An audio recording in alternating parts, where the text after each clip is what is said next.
Om Shruti Smriti Purananam Alayam Karunalayam Namami Bhagavatpadam Shankaram Lokashankaram Shankaram Shankaracharyam Keshavam Badarayanam Sutra Bhashya Kritau Vande Bhagavantau Punah Punah Ishvaro Gururatmeti Murti Bheda Vibhagine Vyomavad Vyapta Dehaya Dakshinamurtaye Namaha.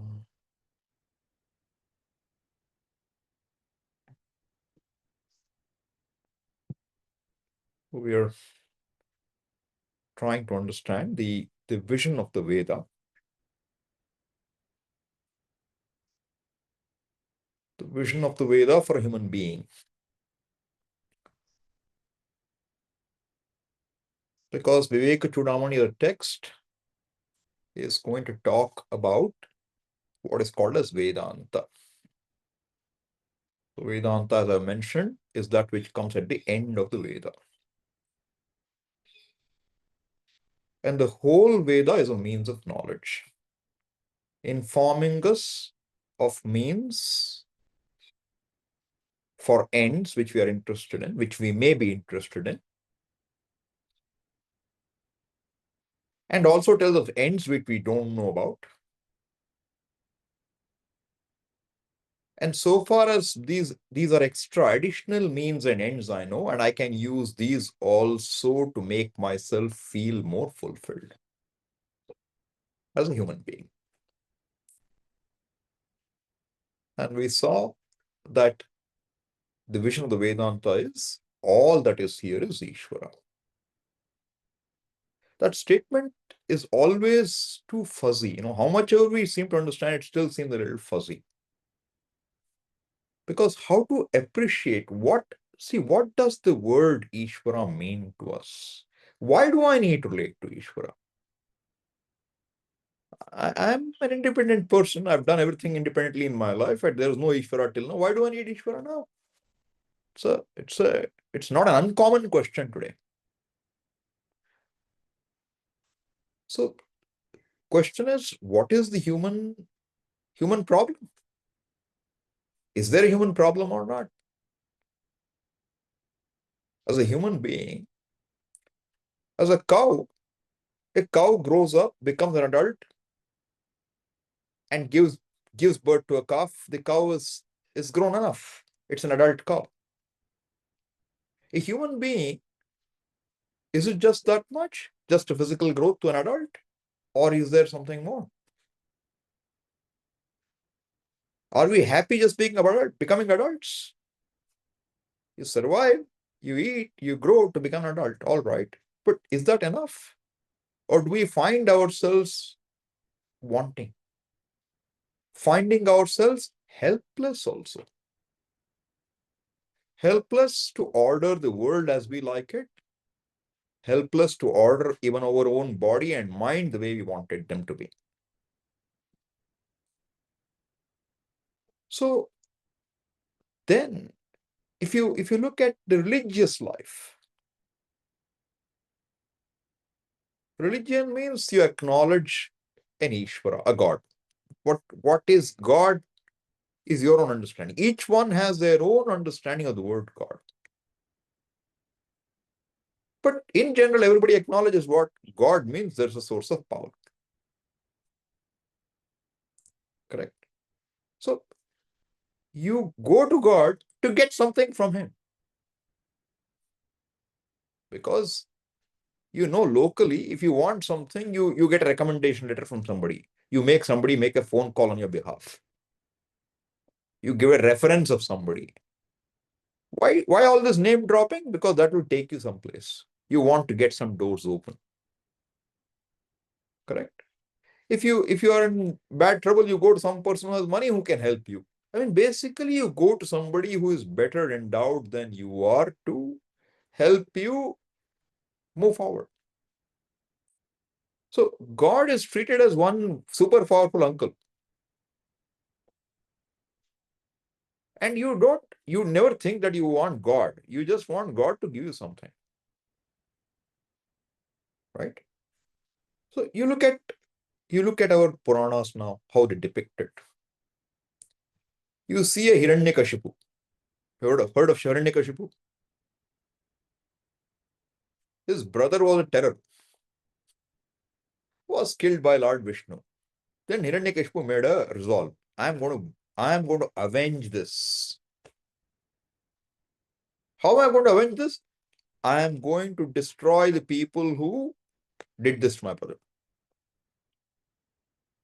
And he sat for a very, very sternus penance, they say.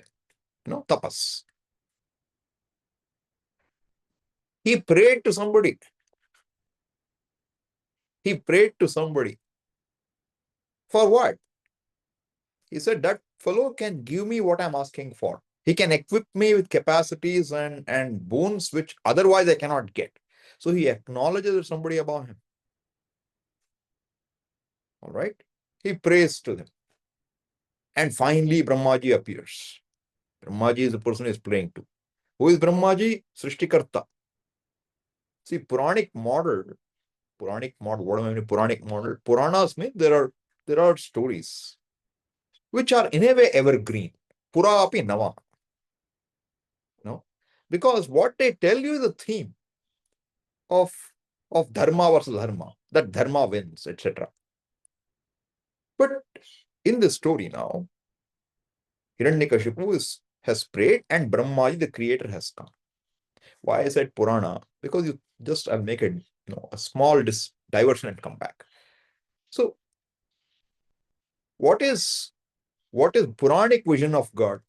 They will say there's a trinity. There is Brahma, there is Vishnu, and there is Maheshwara. They have very distinct roles. What is it? Brahmaji's role is creation, Srishtikarta. Vishnu's role is what? Hard job, maintenance.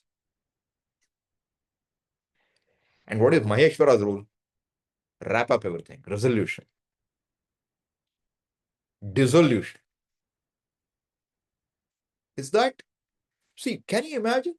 One person just keeps creating. One person is just going to maintain, and a third person is going to destroy. Is this a company, that startup, or what? One guy is the incubator, one guy takes it and runs it, and then a third guy who's a liquidator who comes and liquidates your company. Is that the way the World Inc. runs, incorporated? Is that how it is? Look, when you have a flower, when you start a plant, a sapling coming up, what comes out first? Just a little thing comes up, a small sprout. Then you have two leaves, right? Then after some time, you'll get more leaves. Then you will get a flower. Then you'll get a bud. Then you get a flower. Now you tell me, when the bud becomes a flower, is that creation or is that destruction? And the flower drops, you get a fruit. Is it creation or destruction? And in between, the plant has to be alive. Is that maintenance? Every leaf creation, is it maintenance or is it creation? Do you think there are three guys hanging around and managing each thing like that? Can it work that way? It has its purpose to show that the Srishti, Sthiti, Laya, three functions, functionally you can see three things. All these things are managed, not by you. There are forces which manage it. That message can be very clearly brought out. And do you think Isvara is one more guy hanging around? Remote control? He has one remote control. Is he a person? Does he have a location? All these questions will come up if you go with just Purana. Okay? So understand, Purana conveys a message, but don't take it literally. Because then the question is this: how come Hiranyakashipu could do tapas for so many hundred thousands of years? We don't know. We can't answer this question even. So understand, what's happening now is he living a religious life or not? He's praying. Would you call it religious or not? Great tapas he is doing. Ravana, another example. Ravana, was he religious or not? Very religious. In fact, he's a great Shiva Bhakta. He had so much conviction in his bhakti, he told his mother, why you keep some stupid lingam? I will get prana linga for you from Shiva. He goes to Kailasha and tries to bring it. That's the person. And even now they will say he was a great Samagana person, Ravana. And there is even now you will find a stotra on Shiva which is Ravana Krita. And it will have Phalashruti also. That if you do this stotra, you will get so many things. If he is a bhakta, what is his problem later? Why is he called an asura? So understand, a religious life alone doesn't solve the problem. An Ishvara who you just look up to get some powers and some ends is not what we're talking about only. Yes, he can also be a source of that. No question about that. But Ishvara, when we are looking at, I'm saying, we say he is, why this Brahma, Vishnu, Maheshwara? Because the vision of the Veda is Ishvara is all that is here. And that includes Srishti, creation, Sthiti, maintenance, and resolution. All three are included in that. And therefore, how do you now present this in a way which even a child can understand? How do you present Ishvara in a way that anybody can appreciate it? Because the understanding of Ishvara sinks in at an age when you don't question much, it's easier. Anything which sinks in at that age is easier. It just goes into your whole thinking.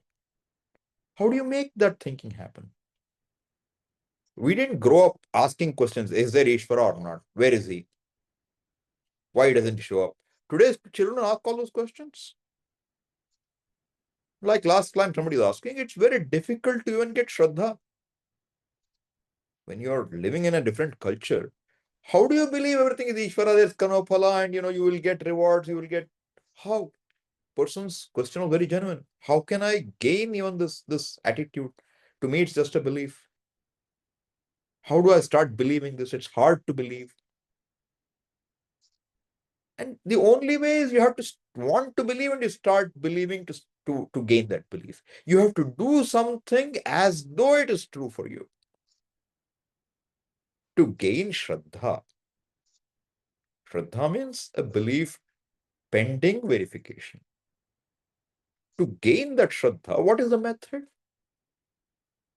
You have to want to gain that Shraddha, that faith, that belief, and then you act, do some action to grow into that understanding, to grow into that belief.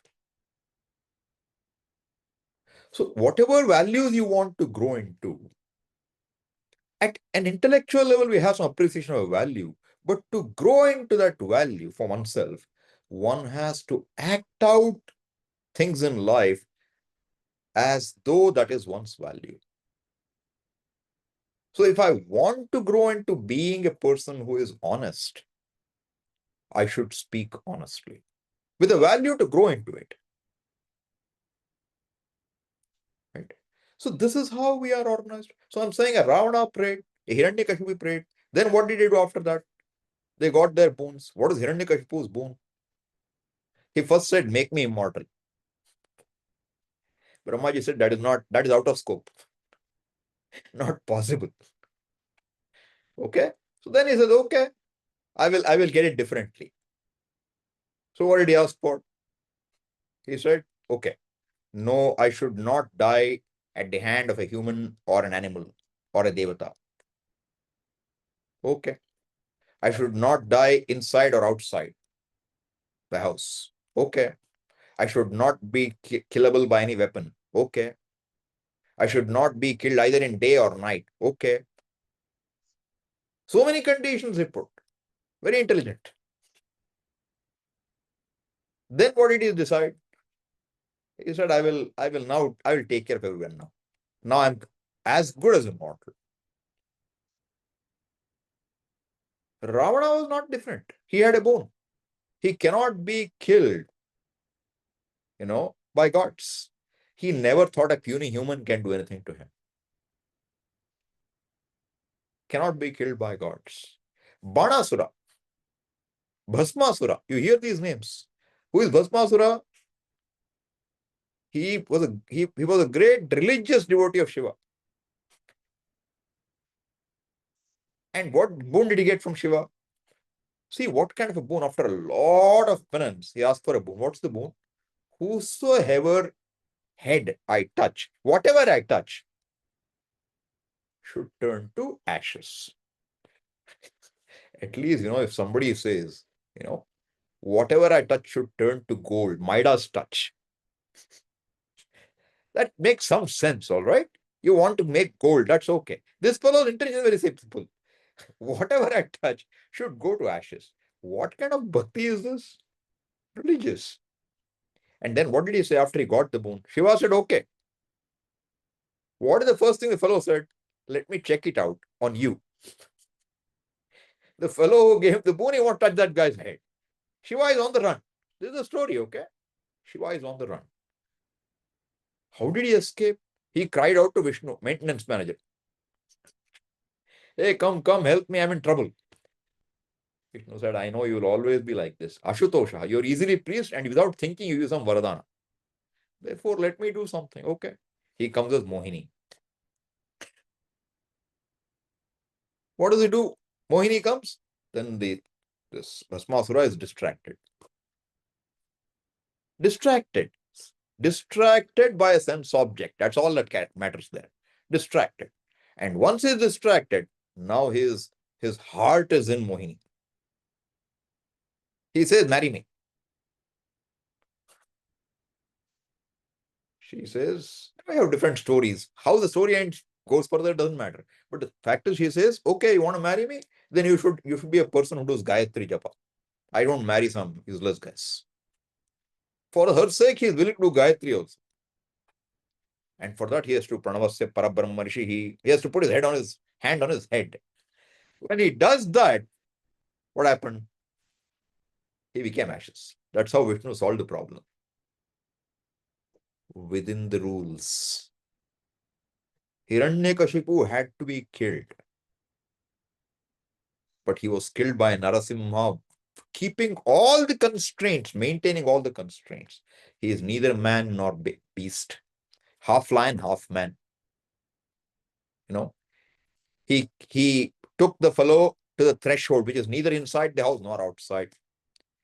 Did that at a time when it's neither sunrise nor sunset. Neither sun is shining nor it's dark. It's dusk. Didn't use any weapons, used his nails. Means I'm showing the order is maintained even at that level. When we say Isvara is order, means there is predictability, there is rule. It's not bent, it's not broken, it's maintained all the way, even in such situations. But the story tells you what? My interest in telling the story is what? That even though you may believe in God and have a religious life, that does not solve your helplessness. That still leaves you as a person who is unable to say no to a Mohini. When a sense object or situation comes, my mind is completely overwhelmed. It's not just Devatas, not just Rakshasa. Look at the example of Vishwamitra. Vishwamitra is a great Rishi. But he had one problem. What's the one problem? He is jealous of Vasishtha. You can be great, but you may be great in one area, but you may still have a shortcoming in another. This is what it illustrates to you. Vishwamitra is not ordinary.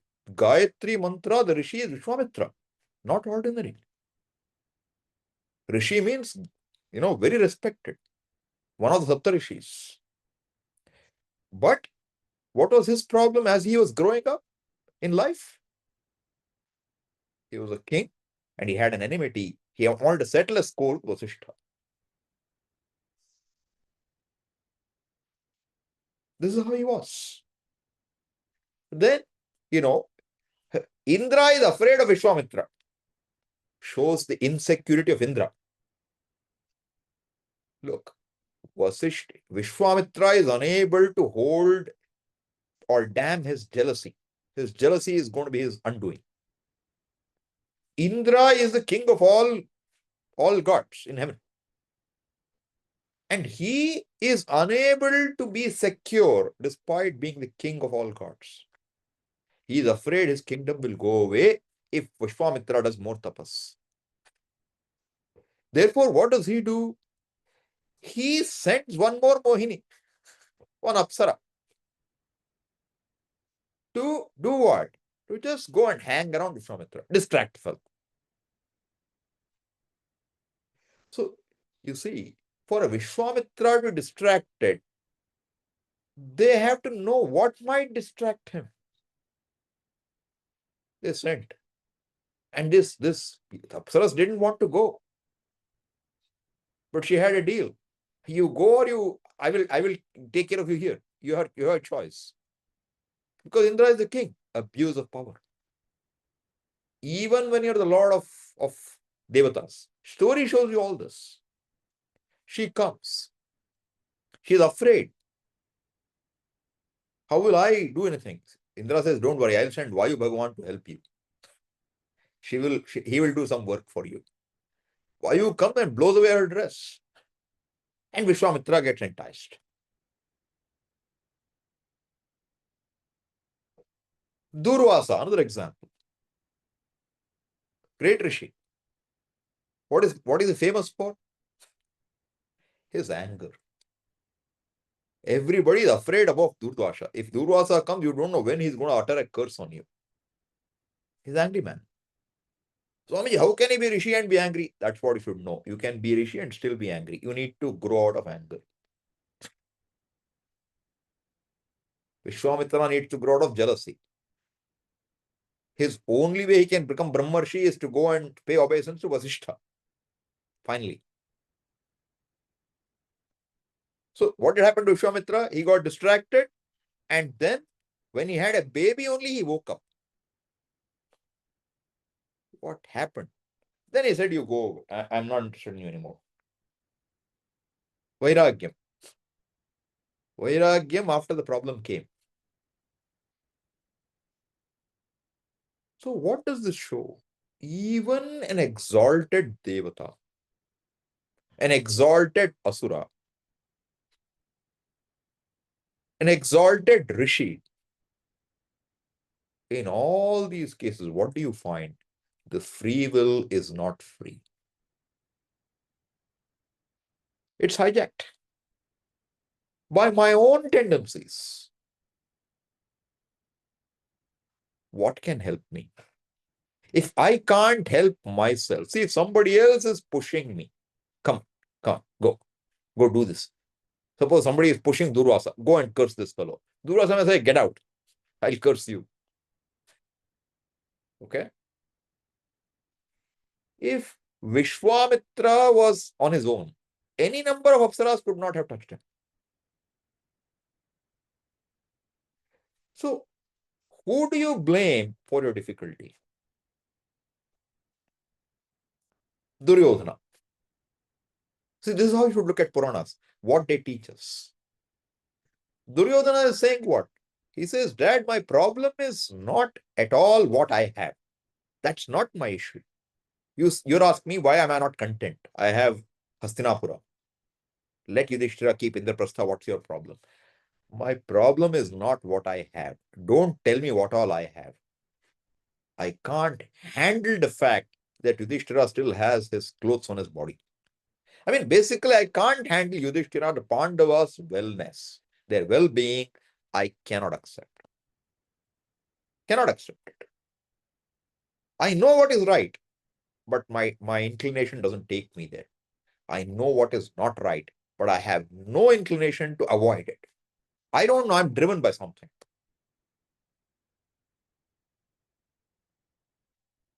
These are all not ordinary people, each one of them. Yudhishthira, great person, Dharmatma, Yamadharma Raja's son. He is invited to a game of dice. It's a convention that you should accept. He could have said no. He couldn't say no. And when he was losing, when he lost everything, he could have said, I've lost everything, he could have walked out. They egged him. Come on, you still have something. What do you have? You have your wife. Wager her. He did it. What made him do it? He may later have regretted it, but he did it. What makes you do what you don't even want to do? Are we free to choose? And if nobody else is pushing me, where should I go for a recourse? Where is my point of recovery, of help? So you can see the human problem is unique. An animal won't have this problem. An animal is programmed, it grows an adult, lives and goes. There's no conflict in its life. A human being has to face an internal conflict. And you know what the Upanishads present as the highest knowledge finally?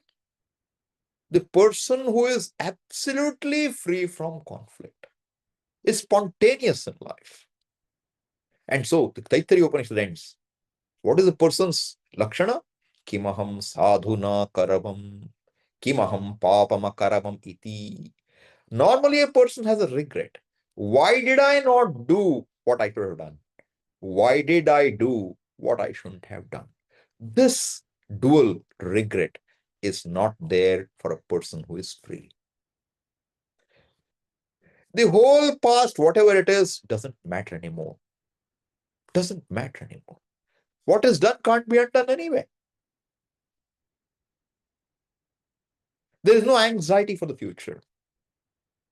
There is just an absolute comfort being oneself, with the world being what it is, relating with the world, not turning away from the world. So this Isvara knowledge that we're talking about is to help me to become free from conflict.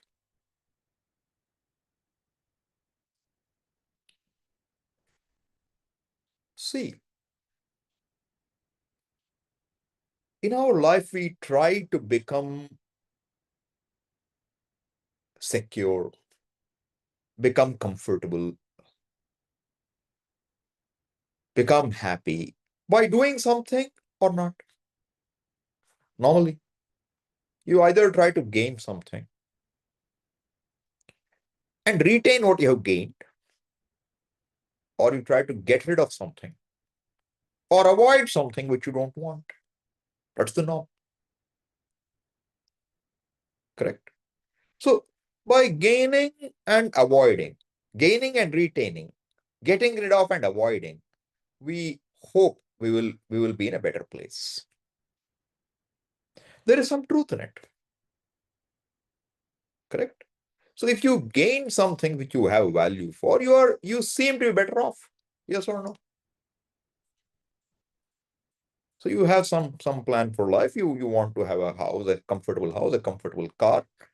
No issues with that. You want to have a good relationship. It's all fine. But after you get all these, you're not crying for those things, but are you still wanting or not? When Duryodhana is ruling in the whole of Hastinapura, is he still wanting or not? Ravana ruling a whole country, is he wanting or not? So the question is, how much ever you gain or how much ever you get rid of, are you still wanting or not? So there are two levels of looking at it now. One is at a relative level, I want to gain a few ends, get rid of a few things I don't want. That's where we all begin. begin life. And if whatever you gain and whatever you get rid of, if you have an insight, you recognize someday that whatever I gained and whatever I lost, I remain the same. I still remain a person who is dissatisfied, not completely satisfied, always wishing something to be different. If that is where you arrive, now you say that any gain or loss is not going to make me any better. Because I have gained and lost so many things in life in this long innings. And I have seen others who are gaining and losing. This gain and loss doesn't really solve the problem of my feeling small. Because until I depend on a gain or loss, whatever I have gained can be lost again, whatever loss can come back to me again. Therefore, this will not solve my problem fundamentally. Then what should I do? I have no interest in either gains or losses. I have no pravritti towards anything. Pravritti means an inclination to go after. I have no nivritti. I don't want to go away from anything because running away from something doesn't solve a problem. Going after something also doesn't solve my problem.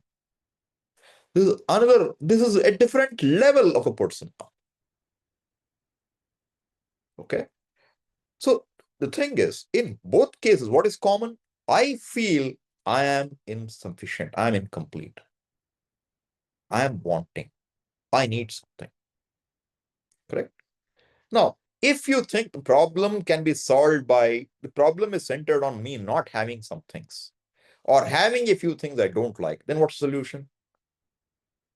You gain what you don't what you want to have, and you get rid of what you don't want and avoid them. So far as your thinking is the problem is centered on the world, on your situation, your solution is in changing the world around you. And you are unable to do it just by your own abilities.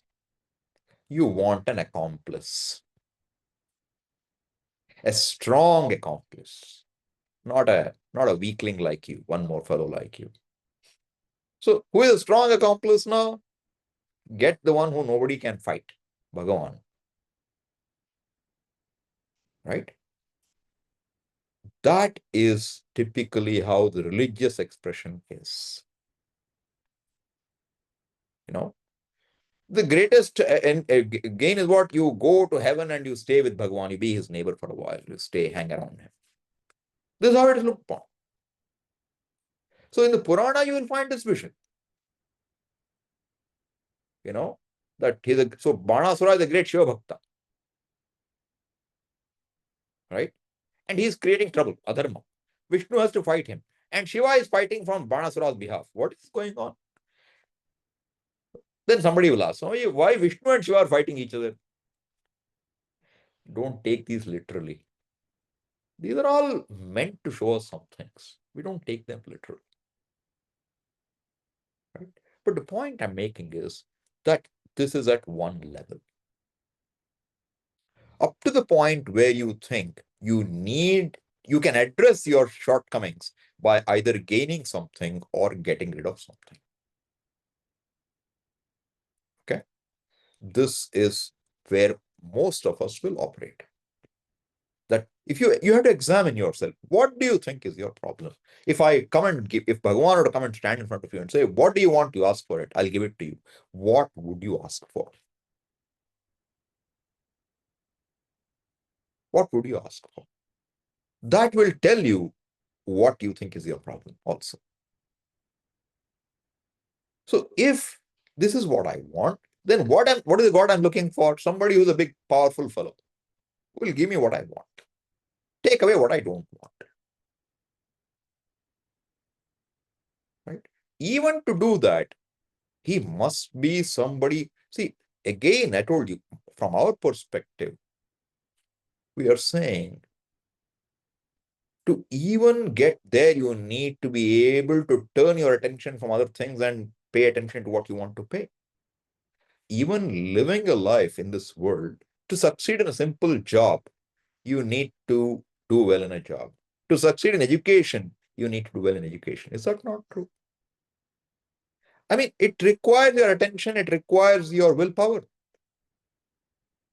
Without a will to succeed, you don't go anywhere. That dhriti you need. Even that, if you're not blessed with, what will you do?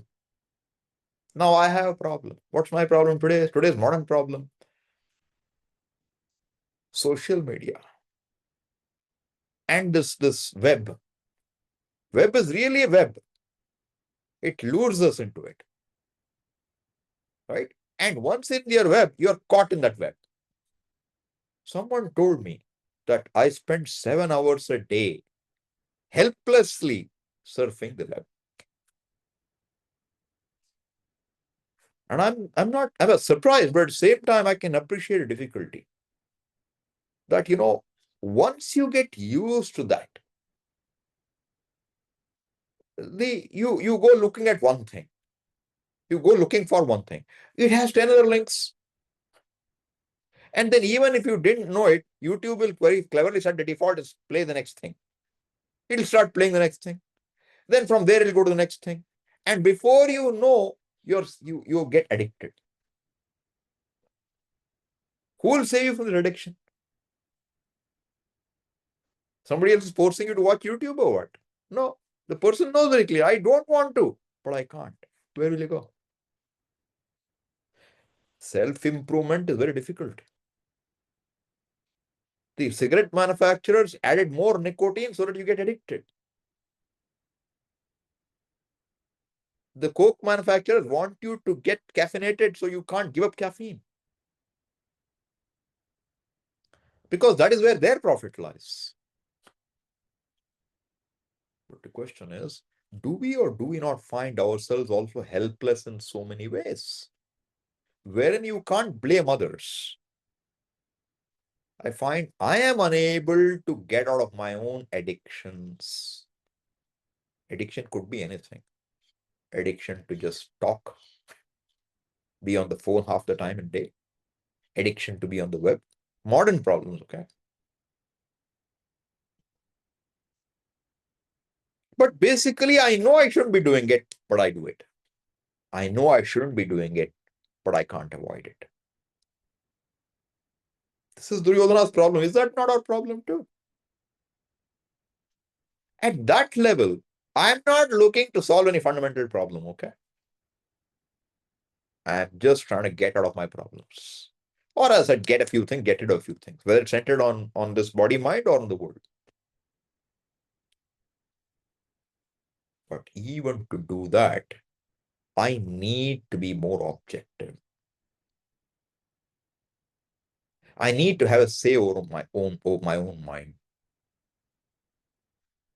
And how do I get there? How do I become objective? To become objective means you have to see things as they are.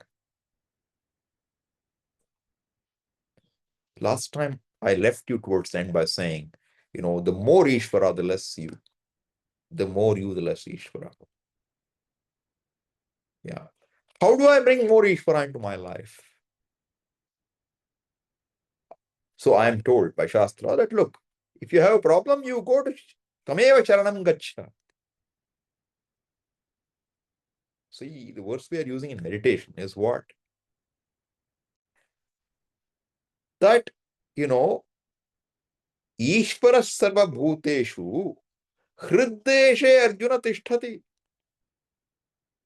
Hey Arjuna, Ishvara is sitting in the heart, in the buddhi of everybody.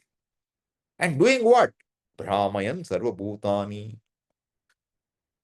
Brahmayan means taking you for a ride, deluding you, confusing you. Brahmayan Sarva Bhutani. How? Yantra Rudhani Iva Mayaya. Like, you have these big exhibitions. In the exhibitions, you have these giant wheels, this merry-go-round kind of thing, right? So you put the fellow, a child in it. Okay? He is watching from a distance, it's going around. Very nice. It looks very beautiful. He also wants to be in it. You put him in it, you strap him there. Right? Now the machine starts, and the kid will start yelling, screaming because you feel you're going to fall, free fall. You want to get out, you can't. Until the machine stops, you can't get out. And in the olden times, there was no electricity to run the machines. You had a person who would be hidden. There'll be a person who is not visible to you, but he will be cranking some lever. But once you are on the seats, suddenly it will start moving. That is yantra rudha. Yantra is that wheel. You are on that wheel, and it'll just go round, and you will be taken round. Brahmayan literally turning, taking you around. How? Like you are on this giant wheel. If you want to get off the wheel, what should you do? You can't get off on your own. So he says, and the point there being made is, look, your own attitudes, your inabilities. It's not that Bhagavan is making you go there. But if I have a value, let us say for music, I have value for very beautiful classical music. Now when I go to YouTube, classical music, when it comes, it draws me. It draws me. And YouTube is very intelligent. It sees what you watch. Even if you just I check this, you put the mouse on something, it's not playing. But it starts moving internally in that small little window. And next time you come, he will show you all that kind of stuff. Because he says, somehow you have value for this, looks like. Watch that. And the more you start watching it, the more you get caught up. If Krishna had an example, he would have given this. Dhyayato vishayan pumsaha sangasteshu pajayate. When you start paying attention to it, your mind gets associated with it. Sangat sanjayate kamaha. Now, that small association becomes a compelling need. And if that need is not fulfilled, now somebody says, come on, get up. It's time for dinner. You get angry. I'm watching some nice music. Kamat krodho vijayate. How are you going to get out of this? So Bhagavan is telling you really, I push you there. Brahmayan sarvabhutani yantrarudhani eva mayaya. Isvara tishtati. What does it mean? Does it mean he has a value to take you for a ride? What does it mean? Through your own compelling likes and dislikes, we are driven. And if you want to get out of this difficult situation of being in the hand of your own raga dvesha, what should you do? Tameva sharanam gaccha sarvabhavena bharata. You take recourse at Ishvara alone with all your devotion. Tat prasadat avapnoti. No, rajyam prapsis shashvat. You will gain prasada by going to him. Is he another fellow to go to and say, come on, I have this problem, solve it? You have to work for it. The more deeply you're entering, the more you have to work for it. Bhagavan's rules are very clear. He gives you a level playing field with opportunities to get out of it. Right? So I'm saying, what is our initial attempt? You want to get some things. You want to get rid of something, you want to get some things. You go to Bhagavan. Bhagavan says, do this, you will get it. Don't do this, you won't get it. You want to avoid naraka, don't do certain things. You want to go to Swarga, do certain things. Another point, in most religious life, in other religions, they will not address your current life problem. You are the chosen people, and if you go with the chosen God, then he will take you to heaven. When? Not today, not tomorrow, after you have dropped this body. In this life, what should you do? Don't worry about it. Essentially, this life you have to put through, muddle through. When you die, we'll give you hope. How do I know? How do I know I'll get it? You have to believe me. Why did you put me in this bad situation to start with? I just felt like it. No answer, no reason. Why am I born a Hindu? No reason. But if you are a Hindu, you will go to hell. Does it sound reasonable? So I'm saying, religious life, where does it take you? In most cases, they will tell you, you are our person. So far as you stick with us, you will reach heaven. Don't worry. We will not let you down. But you should believe in me. Why should I believe in you? You're not even around locally. So and why you are where you are, why the world is the way it is, why I'm in difficulty, why I don't believe. Oh, that's because of Satan. You shift the problem. God is not responsible for the difficulty. Satan is. So there's two fellows now. God and Satan. Two forces. Equally strong or stronger. Who is stronger? If God can't stop Satan, who is stronger? You should know the answer. This kind of a God, is he believable? Is he a God or is he powerless? Satan is a fellow who misleads me. Mohini. They're Mohini, version of Mohini, you know. If God cannot help me, even God is unable to help you against Satan. Oh, what kind of God?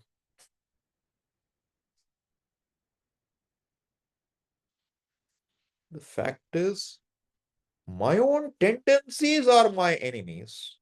My own tendencies can be my help. But those tendencies I have to be able to get over. Why are those tendencies? Because of what I have done before. Why am I addicted for 7 hours a day? Because I have first got addicted for 2 hours a day. 7 hours didn't start one day. It's all going step by step. And finally, I'm helpless. And sometimes when you're helpless, it takes its own time to unwind. You can't, hasten it sometimes. But Bhagavan is, well, if you go to Bhagavan and say, yeah, he say, I understand. Nothing wrong with you. You use your will in a way that you got into the situation. You want to get out, do something. Right? So now the point is, I'm saying the first step is to at least you want to get a few things. And the Veda says, you know what? You do this thing. You don't do these things. And along with that, tell you how you should live your life. It gives you dharma. What is dharma? Values. Be honest. Be non-hurting. Be compassionate. Right? This condition for you to get the outcome of whatever you're doing. For the love of getting what you want, you learn to grow into a disciplined person, a person who can manage your likes and dislikes. Finally, likes and dislikes have to be managed by me. Even Bhagavan can only bless you with some favorable situations, but he cannot get you out of it. What does Krishna say? He says, don't come under their sway. Likes and dislikes are given.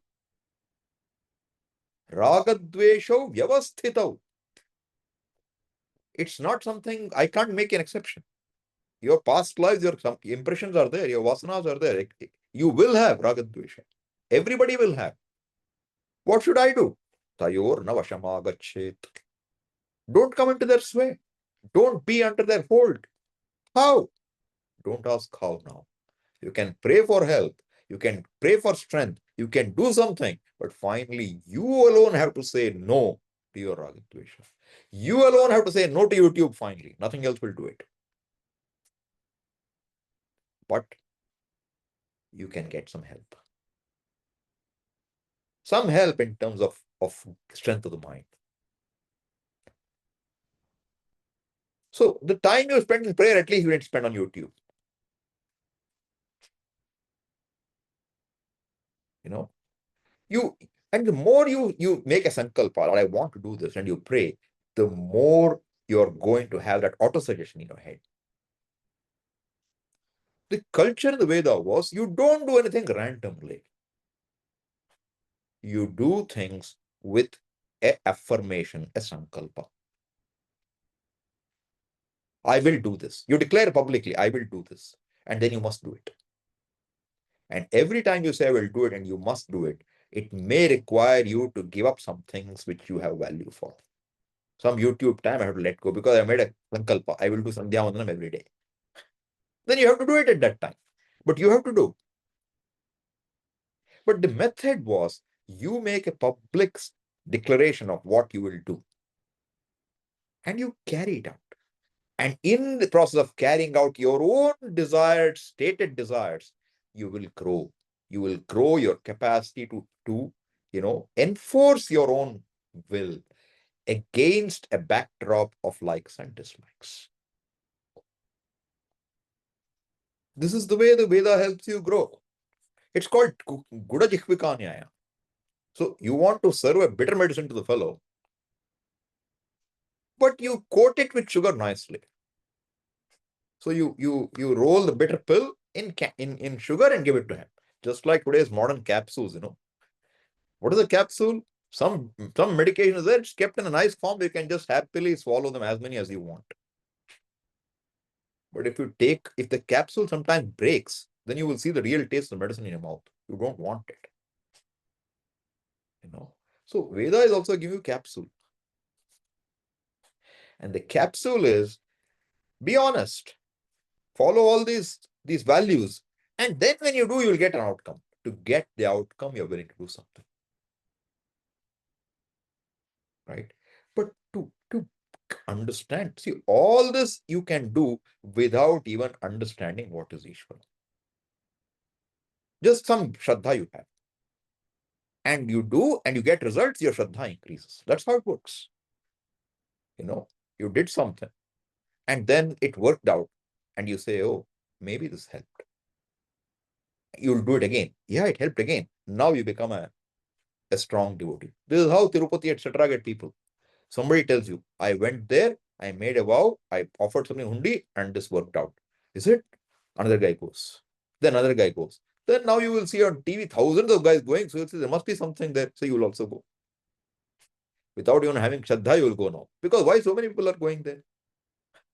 I will also go. But the fact is, Shraddha grows on you. If you see Ishvara's blessings coming, you will spend more. You will invest yourself more in that. Correct? So this I'm saying is possible even without knowing Ishvara. Really. But if you want to grow really more, see, when you do it in this way, your primary focus is on what we call Adrishta. Adrishta means what? Grace of Ishvara. For your prayer, for your good acts, etc., you'll get some grace. And the grace manifests as favorable conditions, etc. But there's another aspect of it, other than grace, that cognitively you can change your way of doing things. Because finally, we are cognitive human beings. We are cognitive. Cognitive means what? First I am, then I know some things, then I choose to do something. It cannot be other way around. You never do something without knowing anything about it. Correct? To do anything, you have to know how to do it at least. Why you're doing it. So the deliberation can be involved. So if you want to go about things, solving a problem cognitively, then, and it makes a big difference, you start understanding Ishvara more cognitively. How do you understand Ishvara cognitively? For that, you start. What is my connection with Ishvara? Is he another person? No. How do I relate with Ishvara? How do you relate with any particular person? You first know the person, then you relate, correct? Now, I am a son now, when my parents are in front of me, correct? When I go to work, I'm an employee. I could be a manager to some people, and I'm a subordinate of somebody else. And when I'm going, I take a cab, I'm a customer. And then there's the panhandler on the road, I give him something, I'm a benefactor. Then my son comes home and says, Dad, I need this for this project. I need this. You need to buy this for me. You become a father. Then they'll call you for a parent-teacher meeting. You become a parent of a, meeting with a teacher. Now I ask you, who are you? You're playing all these roles. You're putting on so many hats. Who is the one who is donning all these hats? When you're not a father, when you're not a son, when you're not an employee, when you're not a parent for a teacher meeting, when you're not a benefactor, when you're not a customer, what are you? Who is the one who puts on the hat? Who are you who puts on the hat?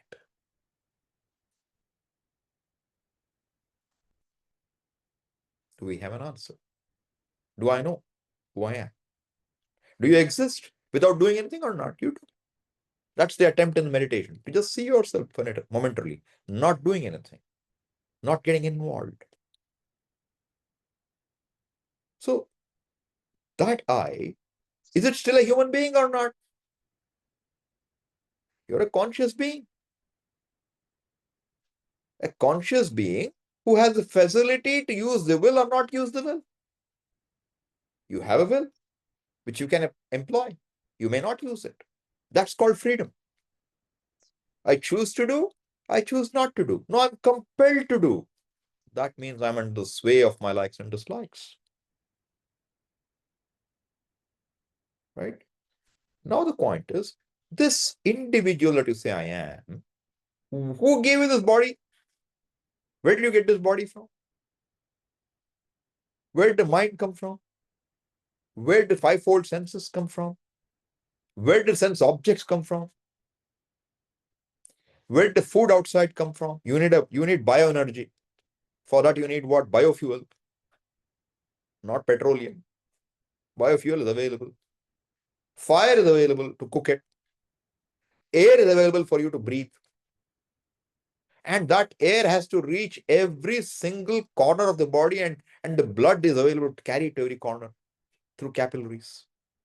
Lung is available to convert, to exchange oxygen and carbon dioxide. Heart is available to pump blood to every nook and corner of the body. Who gave all this to me? Where did it come from? I have a free will. Who gave me that freedom to do or not to do? I have an ability to think. Where did it come from? I can recall, sometimes I don't recall. Where did that come from? My eyes see when there is light, don't see when there is no light. Who put this condition for sight? I hear, but only 20 hertz to 20 kilohertz. What about other ranges? Why I don't hear? Do we have an answer?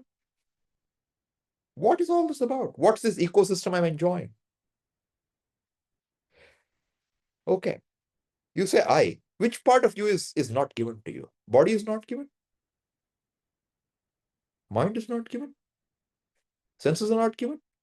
Earth, sun, air, water. What is not given to you? Not just what is given. The process. You eat food, it digests. Some of it becomes energy. Some of it goes out. That's what we'll say in biology. But what does Shastra say? It says even there it's a threefold movement. Some part goes to the gross body. Some goes to the brain, mind. So the food which is good for your muscles is not necessarily good for your mind. A lot of protein I have, I can build muscles. That doesn't make protein muscles, okay? Will not help you in your brain necessarily. Ahara is different. Sattvika ahara will take care of your buddhi. So you only want to build muscles, you eat one thing. Suppose you want your mind to be calm, it may not be good for that. We don't know. Subtler. So you find all this is given. Did your uncle give it to you? Any other human being, my great-grandfather gave it? My great-grandfather also enjoyed the same privileges. Every living being enjoys those privileges. Not just living beings. Why should copper be conductive? Why should gold be malleable? Why should clay be brittle? Why? Why uranium should have these radioisotopes?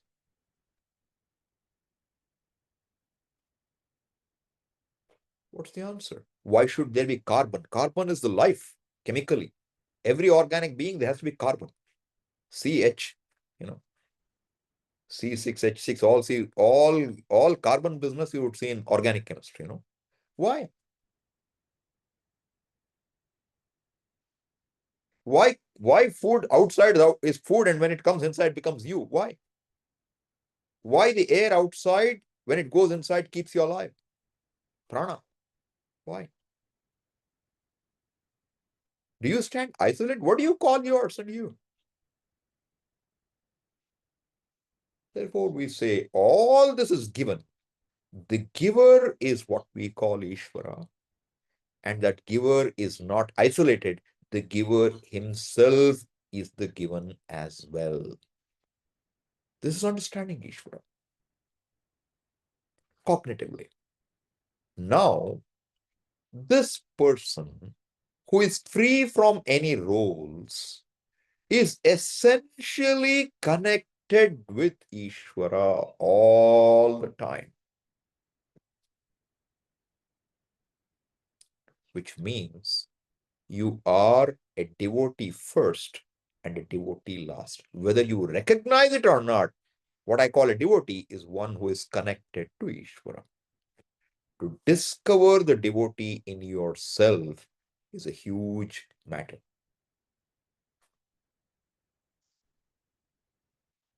Discovering the devotee means I recognize I am connected with Ishvara.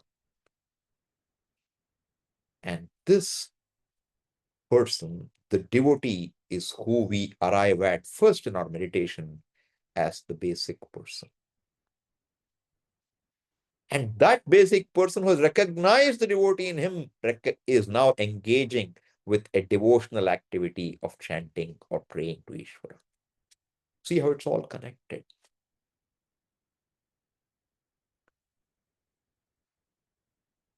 So everything is Ishvara, but yet, since my likes and dislikes carry me away, I first give freedom to the world to be what it is, so that my mind is free to do what I want it to do.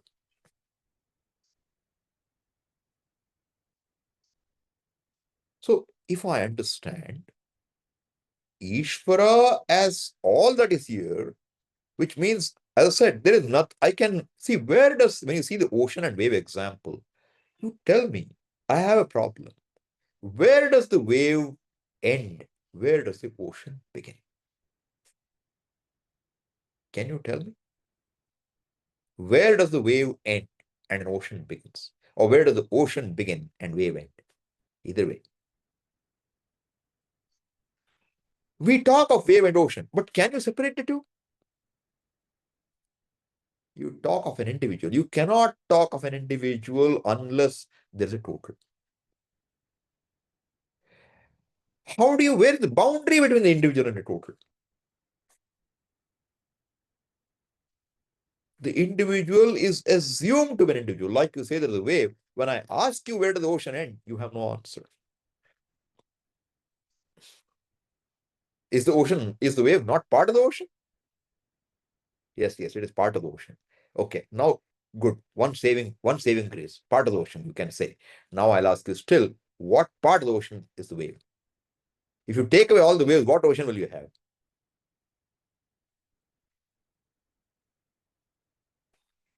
So the point is, we appreciate the fact that if giver and given is Ishvara, everything is Ishvara means now what has to change? It's not anything physical. It's just here. That's what I said, cognitive. It's not that it is not there. My appreciation till now was this is me, this is mine. Mama. Idam mama sharira. This is my body. Now what? This is Ishvara's body. If I can say that, then if the problem with the body, who should maintain it? One who owns the body should maintain it. The body is born, it will die one day. Oh, no, I want to hold on to it forever. You can't. It's a gift given to you, it will be taken away when the period runs out. It'll go. So this seeing, so at one point you see that you are invariably connected to Ishvara. Now the devotion in you is a different level because you don't have to look for Ishvara. You're connected all the time. And it's not just that everything in the body. Whole world is connected to the body through your senses. Otherwise, there's no world.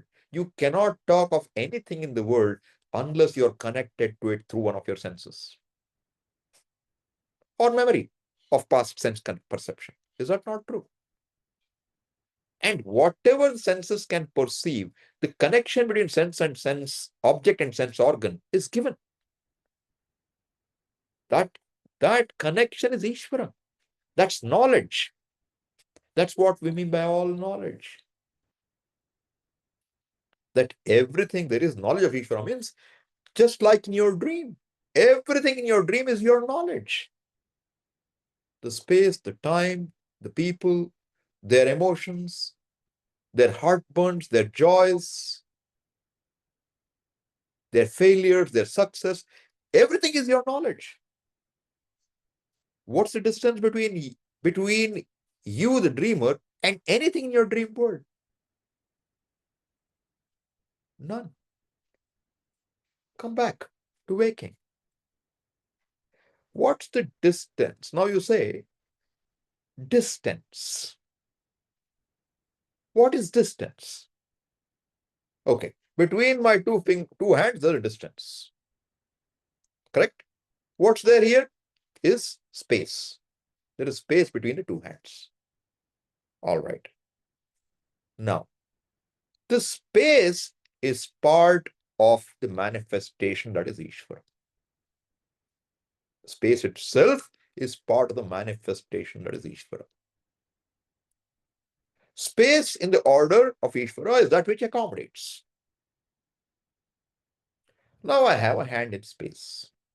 What is the distance between the hand and space?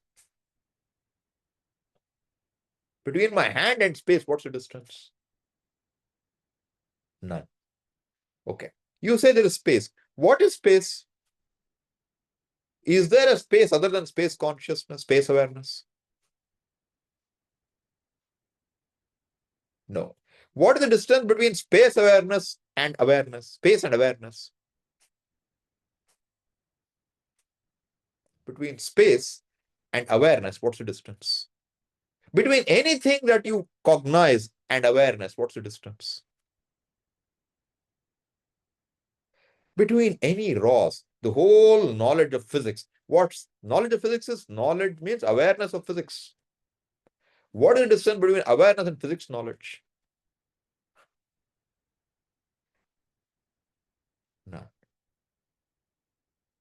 What is the distance between what you call I and awareness?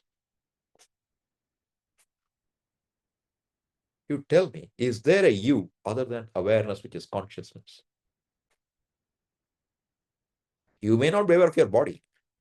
You may not be aware of your anything else. But what do you mean by I? Is it not awareness? Is it not an aware, full, conscious presence? What is the distance between that awareness and anything in the universe? Now you're in gray area. You don't know what to do. Where do you begin now? Wave and water was easy. Where does awareness begin? Where does it end? Where's the boundary? Okay, where does space begin and end?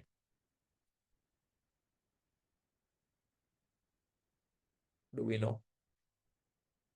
So what I take for granted, is that real or unreal? So first I'm saying, at first level, you try to get Ishvara to help you get things. Now, if you start questioning the realities, you find that all these things, etc., is not where my problem lies. My problem lies in a mistake centered on myself. But there's a big difference. Until, see, everything I know, every knowledge you know, even you know a rope as a snake, is knowledge or not? Suppose you saw a snake, right? And later with an extra light, you figured it's a rope. When you saw the snake, was it knowledge or not? It is knowledge. When does it become an error? Only when that knowledge is corrected. All right. So your initial knowledge is Ishvara is some fellow sitting there. Some idea you have with no basis. No basis for the conclusion. Because some religious fellow told you so. He's sitting in Vaikuntha. If you go in the Vaikuntha Dwara on Vaikuntha Ekadashi, you will go there. If he's sitting somewhere, he's remote. Then you can ask a question. Why did he leave me here? Why didn't he take me there? You can ask. That level of understanding is shaken up when I say you are ever connected to Ishvara. Okay? But Ishvara is what? And who tells you what is Ishvara? For us, it is the Veda which unfolds Ishvara. And Ishvara is presented as what? As karma phala data. As the one who gives you the results to each person of their own actions, keeping all variables under consideration, including your Shraddha. See, you offered something to Bhagavan and thinking, who is this fellow? But you offered. You will get result in keeping with that offering. Another fellow offered just a bit of water with a lot of Shraddha. You will get result in keeping with that Shraddha. So everything, because he is sitting in your heart. Hriddeshe Arjuna Tishtati. He is sitting in your buddhi, he is sitting everywhere. So there is nothing hidden from Ishvara, so to say. Therefore, your attitude, your action, everything counts. And you get a result in keeping with the order. And the result will be what? Some change is brought about. And you start feeling good about it. Good. You keep doing more. Keep doing more. Keep doing more. Until at one day you say, gaining anything is not making me any better. I remain the same unhappy, wanting person. Comfortably wanting or uncomfortably wanting. Rich and unhappy or poor and unhappy. Powerful and unhappy or powerless and unhappy. What a wonderful choice you have. You can be powerful like Trump and be unhappy. Or you can be powerless and be unhappy. You can be healthy and unhappy. You can be unhealthy and unhappy. You can be very well connected, networked and unhappy, and unconnected and unhappy. So does unhappiness have anything to do with your resources? With your accomplishments? Yes, every accomplishment seems to take away unhappiness for a bit. You know, you won the cricket championship. India won. Happy or not? Whole India is happy. Oh, we won it. Next match, if they lose, what will happen? Oh. So it's a yo-yo, up and down, because you depend on something other than yourself. Until you depend on something other than yourself, yo-yo is next to impossible. Avoiding a yo-yo is impossible. Yo-yo means pendulum, oscillating from one direction to another direction. Therefore, with some knowledge of Ishvara, this cognitive appreciation, first step is becoming more objective, which means you start having a say over your own, because you pray. Prayer is a great thing in connecting to Ishvara. Ishvara is not just some programmed environment. He is a conscious being. This is something that you should note, because sometimes we think japa, chanting, just chant. So I will tell you, sometimes pray. With all your heart, you pray. Why? Because that makes a difference. Chant is one thing, mechanical. Pray is different. Pray means you are emotionally involved in it. You are seeing a connection with a live being. It's like you're pleading with a live person. Otherwise, if Bhagavan in understanding is some force or something, it doesn't work the same. So somebody will say, Bhagavan, we accept as a power. It's not a person, it's a power. Power means is it conscious, unconscious? The Buddhists don't accept an Ishvara, generally. They can say pray, but pray to whom? For what? Then Buddha becomes Ishvara. If you don't have anybody listening to your prayer, it's just crying horse, okay? Only for your own emotional well-being, you can cry and you feel somebody heard you. That's not our position. We say prayer is a karma. It will bring you a result. It's not the only karma. यथा हि एकेन चक्रेण न रथस्य गतिर्भवेत् एवं पुरुषकारेण विना दैवं न सिद्ध्यति. It's like two wheels of a chariot.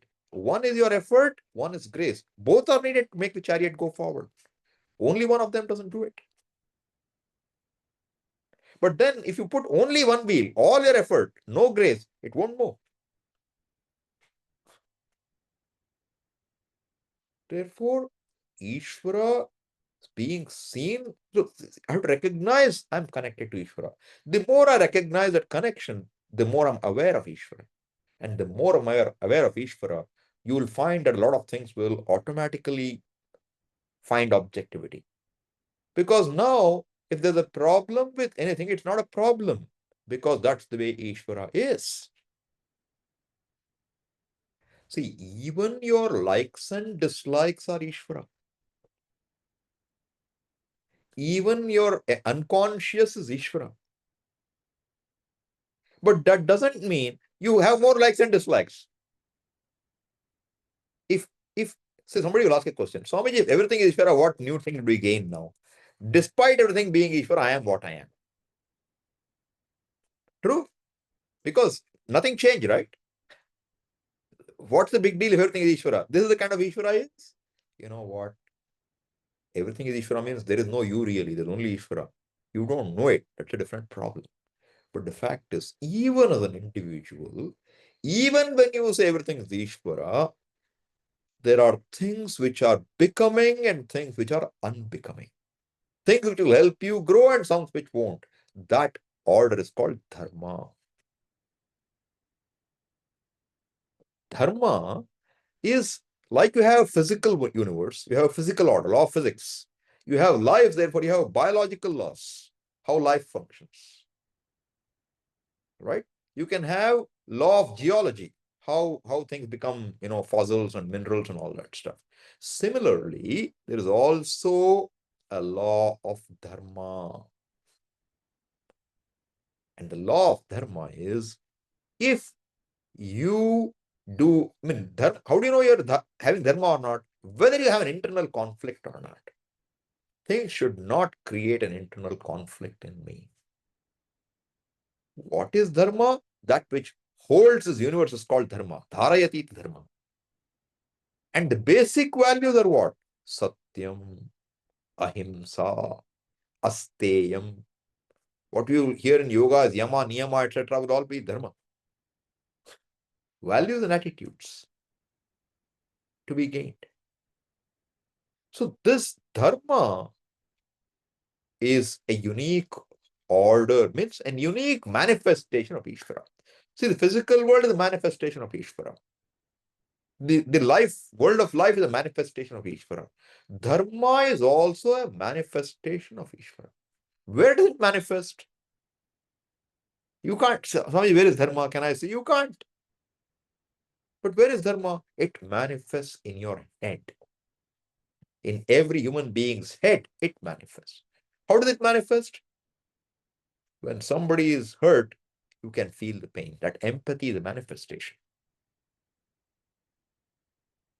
And I don't want to be hurt. You know it very clearly. In fact, dharma is very clear when we are at the receiving end. Do you want to be abused?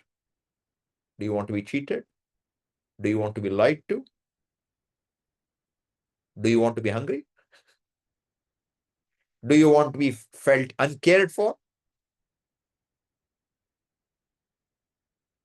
What do you like? No, no, I like people to respect me. What do others also want then? Respect.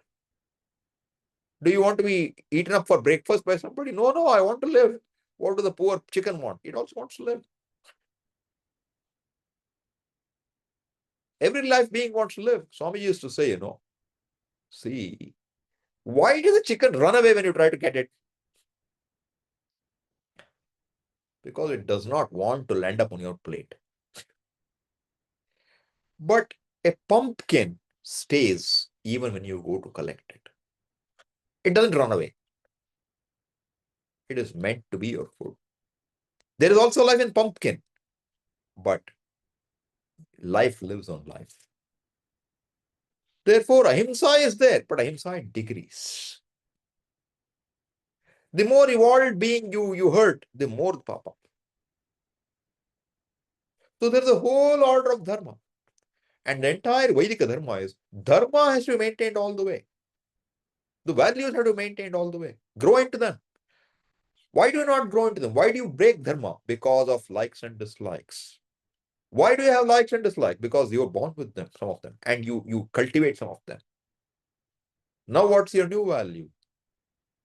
If you want to grow cognitively, it is not the world outside which is a problem. YouTube is not a problem. It is my value for watching YouTube which is a problem. I don't need to shut down YouTube. I can do it for some time on my computer. But I need to see I have value for YouTube. Why do I want to watch YouTube? Until I address that, I can't give up YouTube. Right? So you understand realities, and every reality is Ishvara. Ishvara really is objectivity, to know things as they are. So to know where does the problem belong? Does it belong to the world, or does it belong to my own inability to manage my relationship with the world? Is my problem my own priorities, or the problem the world I live in? So until I'm world-centered, generally I will lead a religious life. I don't need to know more. But if you go to the point of saying, my problem is not centered on the world, my problem is centered on me, then you have a new leaf in your life. You turn a new leaf, because now the problem is centered on me, means the solution is also centered on me. If the problem is centered on the world, the solution is also centered on the world. So I'm saying, whether or not you make this step to just live life, to make your accomplishment, to live life free from conflicts, etc., we need to acknowledge, be aware of Ishvara at one level. Right? And a good way to be aware of Ishvara is to see Ishvara as knowledge, as order. What is order? Predictability. Wherever you see, everything in the world is cause and effect relationships. You see a certain relationship between things. Right? I hope that is clear enough. Because the whole study of any field you study, any science, any math, is all based on what is available for you to study. That you can have a science called chemistry, that you can have a science called biology. How do you gain that? By studying what is out there. You study what is there, make observations, and come to conclusions. That's how you get laws. That's how you observe gravity, you have a law of gravity. You observe flotation, you have a law of flotation. Right? Every law is gained by observing what is already. And what is already is already there, which means it's already in place. The knowledge of Ishvara is already there. Each in the same way, the mind, the way it works, psychology is addressing it's a science, which means that is also a law. And that law is also something that can be discovered by me. At least I know there's a law by which the mind operates. And if I look at Ishvara as each one of the where, and it helps me to accept myself and the world in a given way as they are and bring about changes. Right? So this understanding of Ishvara is not ordinary. It has to grow. And for that, we need to discover more Ishvara in our lives. And if you discover Ishvara and you go to him for means and ends, not centered in yourself, that is what Karma Kanda talks about in the Veda. How to gain things, how to get rid of things. And it's a good thing for you because you feel a little better. As I said, you're unhappy, but you're comfortably unhappy. That's important. When we don't have food, you can't think of Vedanta or anything else. Hunger is the only thing you'll have in your mind. When the food is there, then only go to the next level. So you have to look at Maslow's hierarchy. So you have your basic needs, right? Then finally you have self-actualization. Need pyramid, so to say. So that's true. So the Veda acknowledges everything and gives you relative means and ends to grow relatively. And when you know that all the things that you can gain within the world, you will still be wanting, then is there a solution to this problem? If there is a solution, what would it be? Then either my wanting is real or my wanting is a mistake on my part because I take myself to be a limited individual.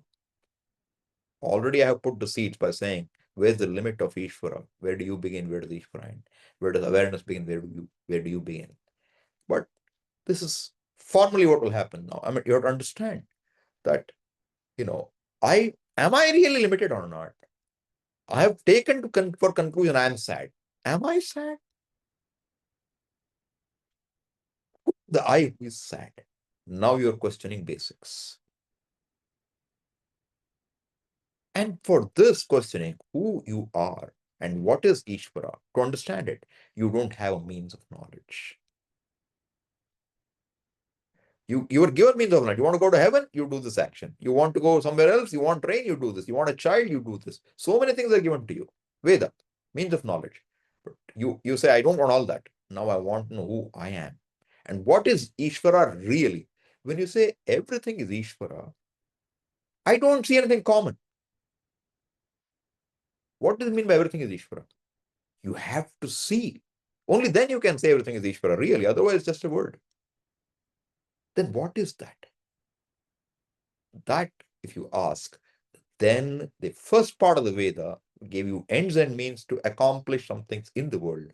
And the last part of the Veda, Vedanta, says, okay, you're done with the world. You're not interested in anything there. You think that won't solve your problem? All right. Then let's address what is your reality.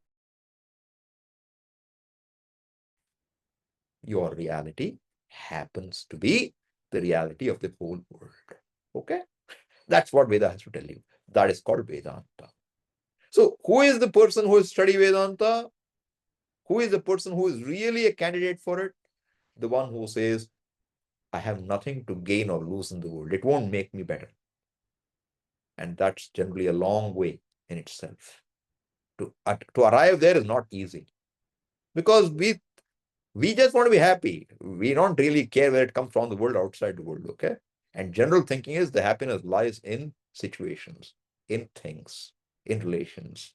In my mind, finally, if my mind is happy, I'm happy. If my mind is unhappy, I'm unhappy. This is where we get stuck. And I cannot see anything other than me being my mind. I'm so identified with my mind. Is there an I other than my mind? Is there an I other than the body? No, this much is me. If this much is me, then stay with Karma Kanda. That's where we have to be. No, I want to solve this problem, but I'll come to Vedanta. It won't solve your problem. This is why I'm spending time in introduction. So you know where the boundaries are. If I want to accomplish something which is centered on the body, on the mind, and the world, then Vedanta is not the solution. Vedanta, in fact, doesn't solve anything. It says there is no problem. Veda at least acknowledges for a time being, yes, there is a problem, and I will give you something to solve it. Vedanta says, where is the problem? So it's a very different pursuit. No, it's unlike anything else. And unless we understand what is this pursuit, to enter a text of it doesn't make sense. Therefore, I'm spending the time for you to understand what does it mean, to say Vivek Chudamani is going to talk Vedanta. Okay, we'll come back to it.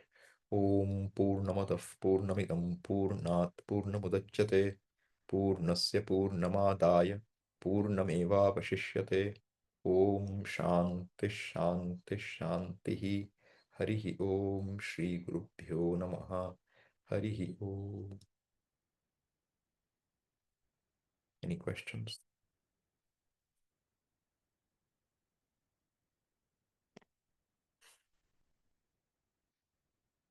Okay, there are none right now. I'll take one from the mail.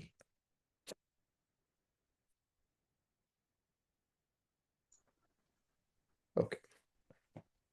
So there's a question. One of the topics from last week, Harmony class, which is previous one, is in your example of Isvara's all knowledge being perfect and hence there being no possibility of a mistake.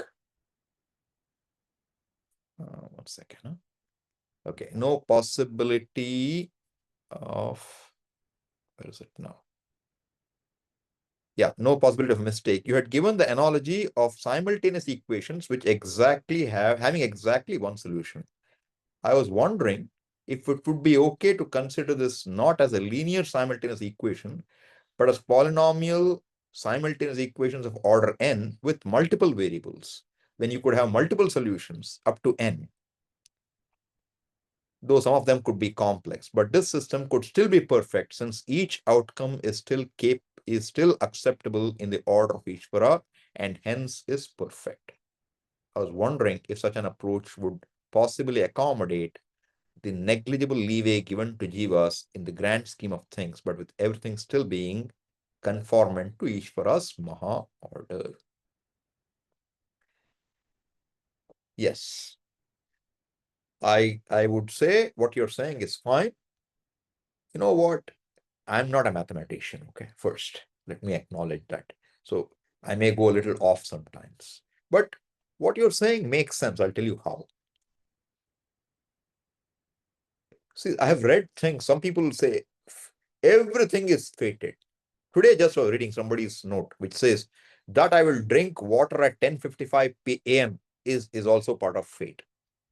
I don't know. I don't see this kind of a meaning in the Veda. I mean, what I have studied and understood, okay? If that is what it is, then you have no freedom. No freedom to do anything. Now, the question fundamentally is, do I have free will or not? Right? So I'm saying, if I say there's a unique solution, how will you account for all the freedoms? That I guess is the questioner's underlying question. That I could do something different, you could do something different. The whole world can, each person's free will lead to a new solution. Therefore, there can be infinite solutions. So far as all the variables move, see, the variables have all got to move in the same way related to each other to get a particular solution. Correct? But when I said there's a unique solution, what I meant is when you take all the variables and assign a value, so everybody's free will has been exercised at this moment, then there can be only one solution. See, if all the variables specified, you can have only one solution. But since each variable is dynamic, possibility-wise, there are infinite solutions. And each thing, that's why I said the world is in a dynamic equilibrium. So the world is changing and is changing continuously because each one of us can bring about a change within the world of name and forms. That is Nataraja's dance. When he stops dancing, there is no dance. The Srishti is over. Right? So I accept the fact that, yes, you could have multiple solutions, but I'm saying at any given point in time, there's only one solution actualized. All the possibilities of collapse to give only one solution. So in hindsight, you can say that's the only solution that was possible. But in foresight, you have to say that everybody can bring about a change. anything can change. Yeah. Okay. Second question is, in explaining the Vedas view about a person who is Atmani eva Atmana Tushtaha, you had mentioned that each person is totally satisfied with himself, not depending on any factor, the world aligning itself, or the weather, or the body being healthy, or his mind being calm. And you had closed the section with, why are you happy? Why should I not be happy? I have been able to see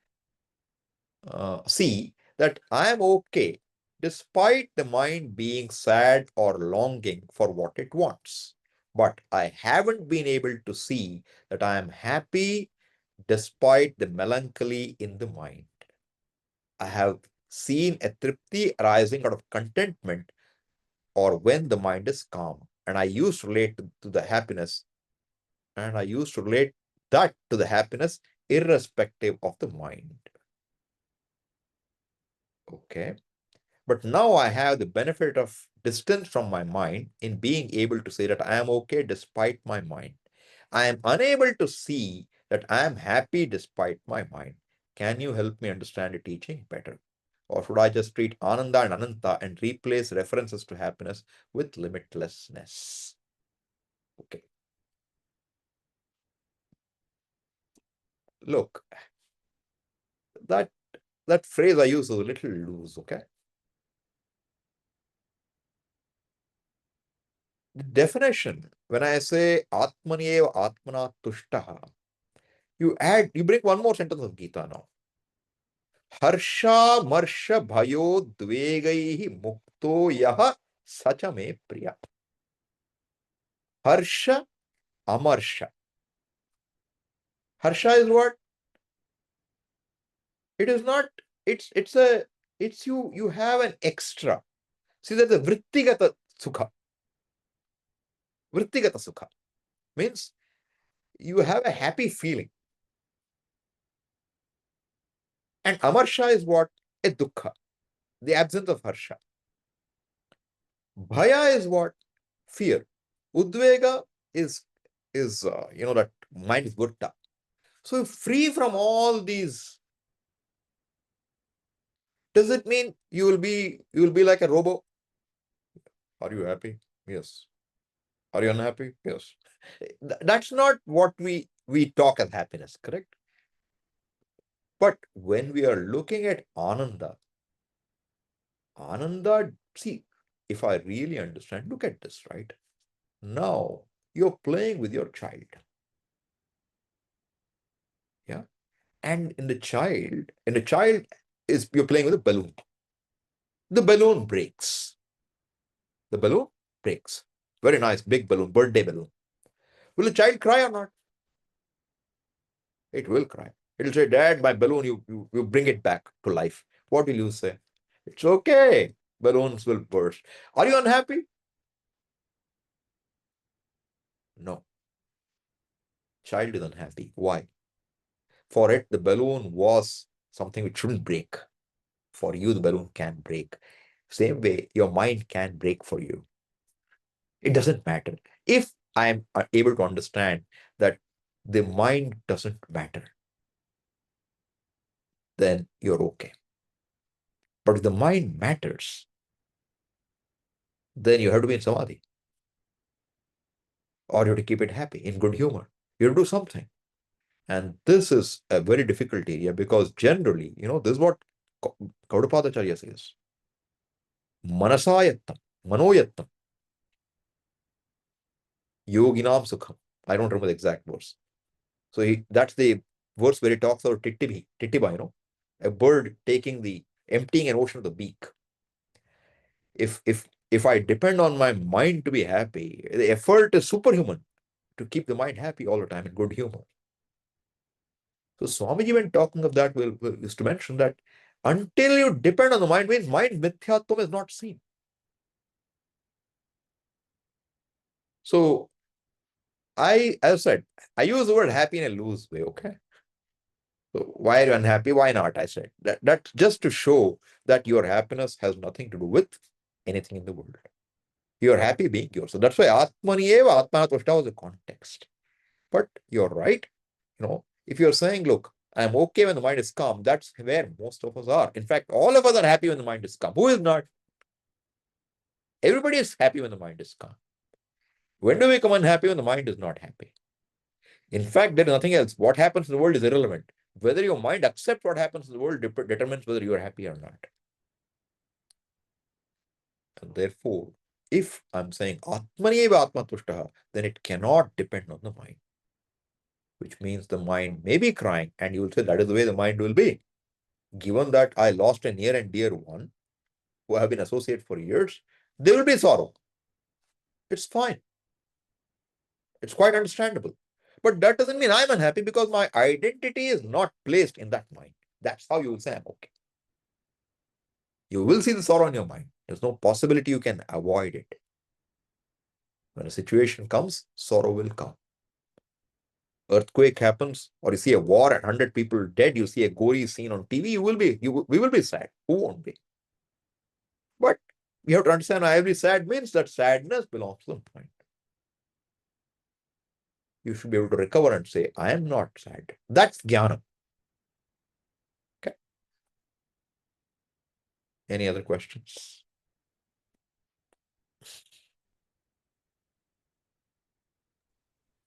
Yes, Swamiji, I had a question. I Yeah. also put in this chat. Okay. I just read it. This is from this meditation session of this week. Okay. So when we say that I do not have any need to change anything outside me, Yeah. with the awareness of Ishvara, Mhm. then I feel that it really helps me calm down the mind instantly. It really helps me. It really helps me very well. Mhm. Once I see that the mind is relatively settled down, Yeah. and then further thought which comes up, Yeah. which propels me to think of various solution for the problem. Of course, there is a problem, but now I didn't get overpowered because of this awareness of Ishvara. Mhm. But then the next emerging thought comes, okay, how can we deal with that? That is Mhm. also another thought which emerges in the mind. So the Mhm. question is Mhm. that sense of the solution thought which emerges in my mind, Mhm. can I consider that is it that is my free will, expression of my free will, or is it also a kind of a grand scheme of the same Ishvara? Mhm. If that is the case, I see that even the free will itself is an Ishvara, itself is a part of Ishvara, it's a scheme of Ishvara. Then Mhm. what we really think as a free will in an individualized manner, in a jiva, is it really a free will? Your question is very good. So the point is this. When I say there is only Ishvara, I cannot say there's Ishvara plus you. Then there's no only Ishvara doesn't work. Okay. So to understand the word there's only Ishvara means there should be no second thing.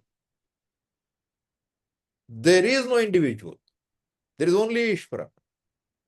That's the final answer. Okay. When you understand it that way, the free will is also within the scope, the framework of Ishvara, infrastructure given by Ishvara. Within the infrastructure, there is a certain freedom. That's why I think either in the same or in the meditation I said that, look, suppose you're a citizen of India, right? You do have the free will to go and vote. You can vote. You can vote for a given party. You may vote for another party. You may not vote. This is your free will. Now the chief minister is elected. Now that fellow will come and say you have to pay these taxes. You don't have an escape from him. So I'm saying within this system now in the government, we are governed by the government, we have certain free will. Certain free will.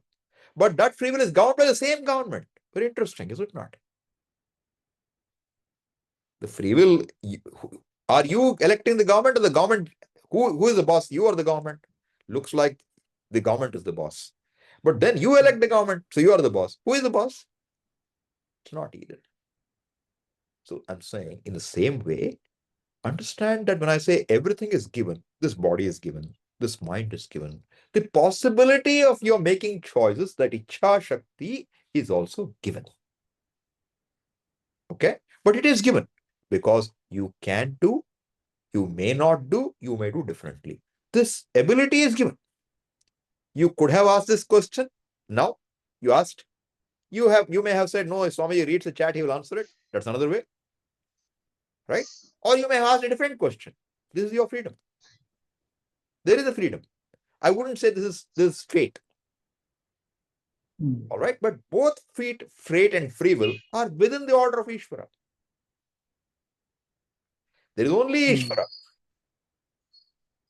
But within that, you see a variety. And in that, you have the ability to exercise your free will to grow. So when you asked me, a thought came. First, there was calmness when you said nothing to accomplish. Correct? Then a thought came about some situation of life. How can this be solved? That thought coming to you is not your will. That thought appeared. You didn't think of the thought. If you thought of it, it's different. It appeared. So it's a providential thing. It happened. Now, whether you choose to go along with that thought to find a solution to the problem, that would be your will. Because if you try to now go further, you're building upon that thought which arose in your mind. There your mind got involved. When you identify with your mind and get involved, there your will is in use. Will means at the level of mind, you have to get involved. I am going to do this. I am going to solve this problem. Individual has come. You just observe a thought came up. You're not involved. You get involved, try to do something, will is involved. You just be an observer, will is not involved. You choose when to step in. That's freedom. You are unable to wait. You have to step in. That's Ragadvesha. Am I making sense? Yeah, thank you, Ramji. It was very insightful. In fact, understanding this, bringing this Ishvara framework, the dispute between the free will and fate itself is dissolved because both of them are just a part of the grand Ishvara. Correct. Absolutely. In fact, Ramana will say that, free will, the dispute on free will and fate is from those who don't know either, the reality of either. Yeah. Because when you try to understand what is free will, there is no free will. There is only Ishvara. You try to understand what is past free will, there is no free will. That's only Ishvara. What is only Ishvara? In fact, Ramana will not say Ishvara, I will just say Atma. But what is only one reality? So, but that's at one level. But when we are operating at the level of the mind, there is an individual, there's an ahankara, there's a free will, all that will come in. Right? Thank so you. free will is there until there's an individual. There is no free will when there is no individual. When will the individual go? When there is no identity with the individuality. When And everything that, is, when everything is realized as Ishvara, even me and and I said, see that word, if I say everything is realized Ishvara, if there is any remoteness there, it's not the same. I still have some remoteness. Finally, I have to see all that is here is just one reality that happens to be me. What am I? Whatever I objectify, I am not. This should be very clear. Anything that comes and goes cannot be me. Because it comes and goes. And I am the one who is witnessing the arrival and departure. Right? So if everything that comes and goes is not me, you tell me, what do you know which doesn't come and go? Everything is known through the mind. Therefore, I cannot know that which doesn't come and go. But I need not know because that is me. And that me happens to be what I'm looking for to be. Totally free. And the very basis for everything else. So this free will is again kalpita. Kalpita means it's not really there, but it has a certain provisional existence. Free order, which I talk about, the laws are also provisionally accepted. All knowledge of Ishvara, provisionally accepted. All power, provisionally accepted. What is reality? All power or no power is the same. There is no power. There is no knowledge. There is only being. Or it's all knowledge. It doesn't make a difference. So to transcend all these differences is to be that person who is just there and is able to see that I alone don't come and go. Even in sleep, I am there. Therefore, I know there was no subject object. In waking and dream, of course, I was there. What comes and goes is the whole dream world, the whole sleep world, the whole waking world. I never went, I never came. Then what can be more real than I am? Mm. And I alone am that. Then everything else is just an appearance in me. That is Vedanta's endpoint. So the meditation just now is not going that far, but it's just trying to give a glimpse into saying, what does it mean to say you have the freedom to choose? You discover, you chant the mantra, you stop it. You discover that free will is there with you. That japa is a phenomenal tool to understand that. Okay. Thank you. Thank you. Any other question? No? Done? Okay, we'll stop in that case.